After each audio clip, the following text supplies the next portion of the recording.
And welcome back to the show. The Mandala Café is a not-for-profit business with a mission to provide dignity and mutuality around access to food and employment.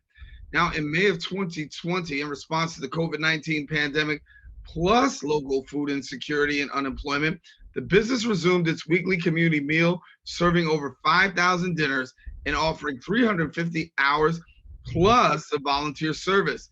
Now, here to tell us more is the founder of the Mandala Café, the Reverend Daiken Nelson. And thank you so much for being with us. Thank you very much for having me. And so really, at a time when there was great needs, you really stepped in and bridged the gap. How was it for you really being able to deal with this whole issue of food insecurity? It was okay. We've been doing this for a number of years now, and we had to take a break because of kitchen logistics issue. But then when things shut down, and so then I found another way for us to be able to continue to provide our weekly meal. And then we started up again for our Wednesdays in the middle of May of last year. And so we've been going over, this is week 60 that we've done. And we're over 12,000 meals now. So there's been an increased need, and we've been able to kind of step up and work with a couple other partners who are providing meals as well as what we provide. Yeah, right behind you is the sign of the logo of your cafe, the Mandala Cafe, but it says under it, "Where everybody eats." Correct. Yeah, the ultimate goal of the project is to create a community-based cafe somewhere. And that's a much larger project in terms of real estate and resources. So what we've been doing is we've been feeding people, and then we've also been doing a 12-week culinary training to give people job skills, and then working with them to try to find them jobs afterwards. And then we also have a catering business, which is some part-time employment and also kind of on-the-job training for folks. And so somewhere down the road, we'll have a cafe where everyone can eat. And the idea is to bring together all the people in a community to share space and to fellowship and a meal together. Yeah. So how does the kitchen work? You've got this great kitchen. Talk to us how the kitchen works. Well, right now we're making use of a couple kitchens, and we come together and we cook the food, and at this point we're handing it out. And so we prep it and bag it, and then take it out to tables on the sidewalk and hand it out to folks who are walking by. And since we've been around for over a year now, there are folks who come every single week, and we're feeding people from strollers to wheelchairs, kind of the whole spectrum of people in our neighborhood. And we don't ask, and anyone who wants a meal can have one.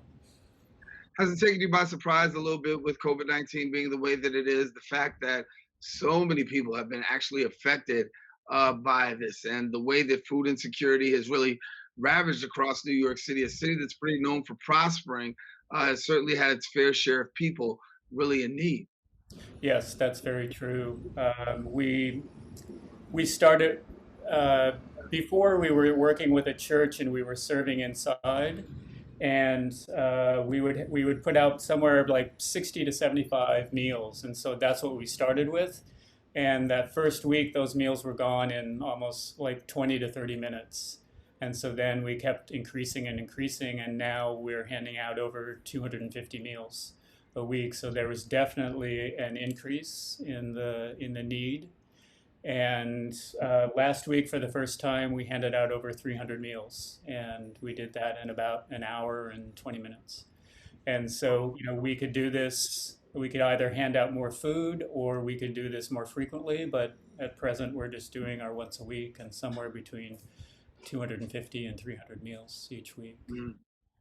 Can you share with us a little bit about how you comprise your staff to be able to deal with this onslaught of people? We've always relied on volunteers. So at this point, it's myself and one other person who do most of the cooking. And then we put the food in bags and boxes and schlep it down to Harlem. And we set up inside of First Corinthians Baptist Church, which has been very gracious in allowing us space because they're also shut down, so they have um, open space. And then we prep the foods, we put it into containers, and we make up the salads and put those in containers, and then we bag everything. So we've had a great increase in the number of volunteers who've come to help us out and kind of expanded that network and provided opportunities for folks who want to do something, be able to come and help us out. Yeah. What's it been like throughout the pandemic with the course of volunteers, with so many people in need? Have volunteers really stepped up? They have. We've, from the very beginning, we've been following the protocols of, we've been masked, and when we first started, we were socially distanced. So we had like one table to pack the entree and one table to pack the salad, and then we hand out, kind of bananas or bars and water. And so all of those were social distanced, and so people felt comfortable coming in and helping out. And then as more people have gotten vaccinated, we still are masked the whole time. And people have been very responsive to the idea of coming and doing something, being able to help out in whatever way. And then we also have donors who have seen the need for this and have been stepping up to do that as well.